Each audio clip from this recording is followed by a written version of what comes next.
Hey, Tom. I just got through watching the. I just got through watching The Sound of Music.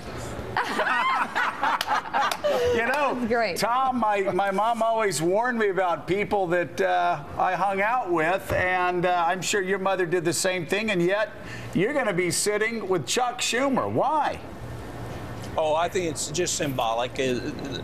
He called and asked her to do it, and look, our problems are so great and so urgent.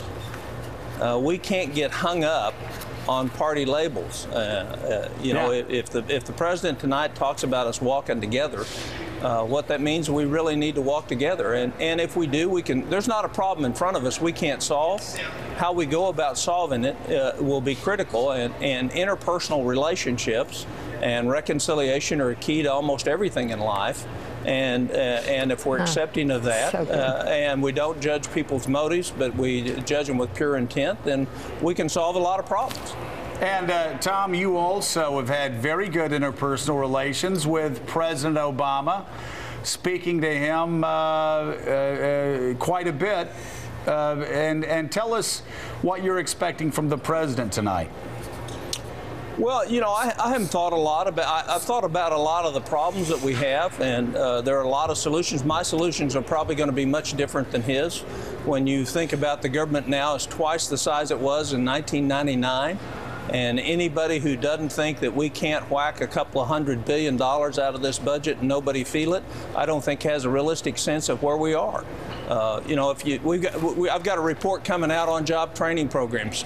There's 49 job training programs in this country that cost $30 billion a year. Not one of them has a metric on it. And I can go through that. We've got housing for the elderly, 30 different programs. We got 28 different early childhood programs. We got 26 programs for obesity in children. I mean, we've just got duplication upon duplication. And what it's going to require is a recognition of what the real threat to our country is. The threat to our country is our finances and living within our means.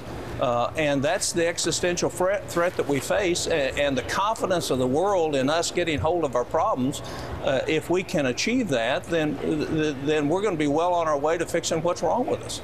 Well, Senator, as you know better than almost anybody on Capitol Hill, when you look at our long-term debt problem, for the most part, it is Social Security, Medicare, Medicaid, interest on the debt, especially 10 years from now, and Pentagon spending. Do you think the president and Congress will be responsible enough to tackle those sacred cows? Well, I think we are if we don't get hung up in divisions. Again, the key is what is the threat? What is the problem?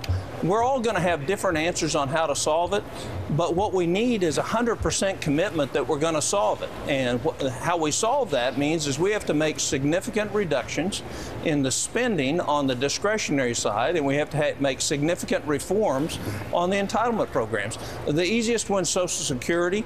We can solve that problem, but we need to be solving it now, not waiting until it gets to be a worse problem. It's only about $7 trillion in unfunded liabilities, only 7. I say that jokingly, and we've borrowed $2.6 trillion from it that we're going to have to pay back.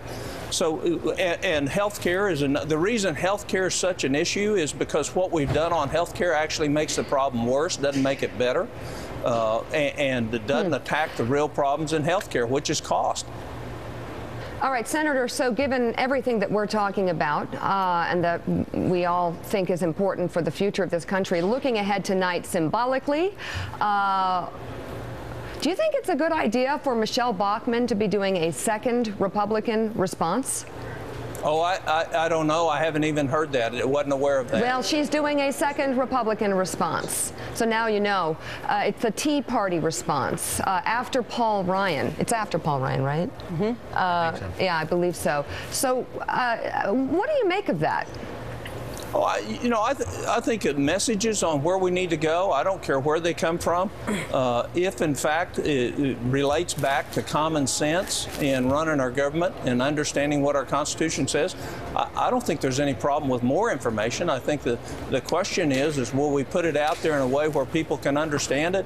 and agree that we need to fix the problems. So I'm not, look, this is a free country. If I want to do a response, I'll be putting out a statement on the State of the Union as well. So right. Okay. The question is are we going to focus on the conflicts and the thing that get the news media excited, or are we going to focus on what the real problems are? You know, I once had a reporter, nobody will come and pay attention to spending because nobody's interested in it. I want to tell you, the American people are interested in it now.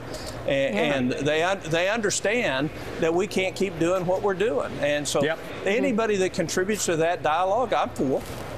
Nora O'Donnell. Hi, Senator. It's Nora O'Donnell here. I know you mentioned a lot of the other programs where there are not metrics, but a lot of people think focusing on that is really a fiscal sideshow, that what many members of Congress need to be focused on are these sacred cows, as Joe put it. Medicare, number one, Medicaid, and then Social Security. You said Social Security is an easy one. What is the easy solution there?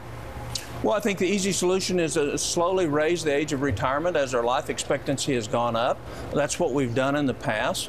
Help those of the poorest that Social Security really doesn't supplement now. One of the things the Debt Commission did was when you're 85 or 87 and starting to run out of your funds, give a little bump there. Change the bend curves in it to where the wealthiest receive a little bit less than what they would have. We can do all those things without raising taxes on anybody and make Social Security solvent for 125 years. All right. Hey, Senator Coburn, thank you so much for being with us. Hey, good morning. We appreciate it, and we will see you tonight. You and Senator Schumer make a fine pair. A fine pair. I'm gonna save him a place right among all us conservatives. I'll be there tonight. Good luck with that. Seeing you. Dee Dee, as the president delivers a speech tonight, a new CNN poll came out, shows the president sitting at 55%. There are 3 polls that have him in the low to mid 50s. Low to mid 50s. Isn't that